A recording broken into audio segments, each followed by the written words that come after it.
بلوچستان میں بڑھتی ہوئی شرپسندانہ کارروائیوں کے بعد صوبے میں بڑے فوجی آپریشن کا مطالبہ زور پکڑنے لگا ہے۔ مبصرین کے مطابق بلوچ عوام کی جانب سے وفاق کی ایک اکائی کے طور پر اپنا حق مانگنا جائز عمل ہے، لیکن کچھ عناصر اگر وفاق کے وجود پر ہی حملہ آور ہو جاتے ہیں تو یہ پھر حقوق کا معاملہ نہیں رہتا، یہ ریاست کے خلاف جنگ قرار دی جاتی ہے۔ موجودہ حالات میں بلوچستان بین الاقوامی پراکسی وار کا میدان بن چکا ہے۔ پاکستان نے سرخرو ہونا ہے یا گھائل ہونا ہے، مقتدر قوتوں کو اب فوری فیصلہ کرنا ہوگا، کیونکہ عسکریت پسندوں کے خلاف کارروائی میں مزید تاخیر کسی بڑے سانحے کا سبب بن سکتی ہے۔ تجزیہ کاروں کے مطابق بلوچستان میں ایک گوریلا وار جاری ہے۔ ایسی لڑائی میں نفسیاتی اور ابلاغی بیانیہ بہت اہم ہوتا ہے، کیونکہ اس کے بغیر گوریلا وار جاری نہیں رہ سکتی۔ تجزیہ کاروں کا مزید کہنا ہے کہ پاکستان نے اگر یہ جنگ جیتنی ہے تو دہشت گردوں کے خلاف فیصلہ کن کارروائی بارے مخمصہ ختم کرنا ہوگا، کیونکہ اب اگر مگر گو مگو اور چوں کے چنانچہ کا وقت ختم ہو چکا ہے۔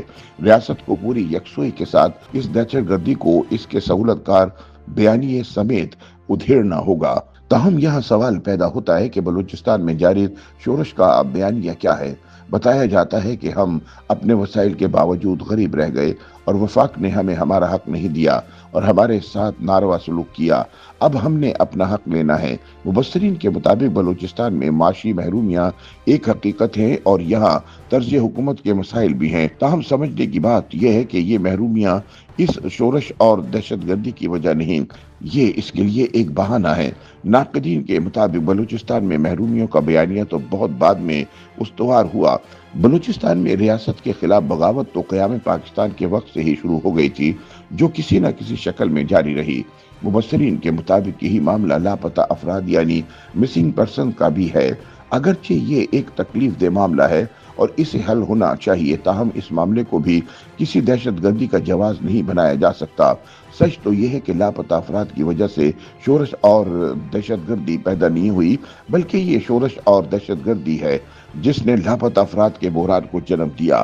مبصرین کے مطابق ناراض بلوچیوں کا وفاق کی ایک اکائی کے طور پر اپنا حق مانگنا جائز عمل ہے، لیکن کچھ عناصر ذاتی مفادات پورے نہ ہونے پر اگر وفاق کے وجود پر ہی حملہ آور ہو جاتے ہیں تو یہ پھر حقوق کا معاملہ نہیں رہتا، یہ ریاست کے خلاف جنگ بن جاتی ہے۔ بلوچستان میں گوادر جیسے وفاق کے کسی معاشی منصوبے میں بلوچستان کے جائز حقوق کے حصول کا مطالبہ بالکل بجا ہے، لیکن یہ کہنا بلوچستان میں وفاق کو آنے کا کوئی حق نہیں بالکل غلط بات ہے، کیونکہ صوبے میں اور ایک متوازی ریاست میں بہرحال فرق ہوتا ہے۔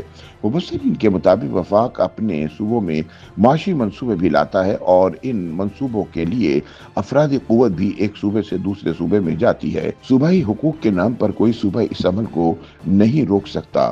تجزیہ کاروں کے مطابق ریاست کے اندر اصلاح احوال کی گنجائش ہمیشہ موجود رہتی ہے اور کبھی یہ بہت شدید بھی ہو جاتی ہے، لیکن اس کی بنیاد پر دہشت گردی کا کوئی جواز قابل قبول نہیں ہو سکتا۔ وفاق کے اندر کسی ایک یونٹ کو کتنے ہی شکوے شکایت ہوں، ان کا حل سیاست، مفاہمت اور مکالمے سے نکل سکتا ہے، دہشت گردی سے نہیں۔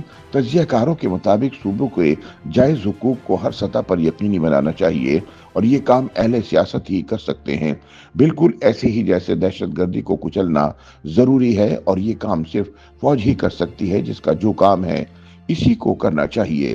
دہشت گردی کے خلاف جنگ جیتنے کے لیے اس ترتیب کا درست رہنا بھی بہت ضروری ہے۔ مبصرین کے بقول بلوچستان کی سماجی اور سیاسی فالٹ لائنز کو بھرنے کے لیے سیاست دانوں کو آگے آنا ہوگا۔ بلوچستان میں پارلیمانی سیاست اور اس سے جڑے لوگ جتنے معتبر ہوں گے، دہشت گرد اس معاشرے میں اتنے ہی نامعتبر ہوتے جائیں گے۔ تجزیہ کاروں کا مزید کہنا ہے کہ بلوچستان اس وقت بین الاقوامی مفادات کا میدان جنگ بن چکا ہے۔ سی پیک کے معاملہ جیسے جیسے آگے بڑھیں گے، اس جنگ میں شدت آنے کا امکان ہے۔ یہ علاقہ بین الاقوامی تصویراتی اور معاشی لڑائی کا میدان بن چکا ہے۔ یہ جنگ ہمہ جہت ہے، اس سے نمٹنے کی حکمت عملی بھی ہمہ جہت ہوگی تو کارگر رہے گی۔ یہ جنگ لڑنے کے لیے یکسوئی بہت ضروری ہے، اگر مگر چونکہ چنانچہ کا وقت گزر چکا، تاہم اگر اب بھی اس حوالے سے کوئی مربوط حکمت عملی اختیار نہ کی گئی تو خدا نخواستہ ملک کسی بڑے حادثے سے دوچار ہو سکتا ہے۔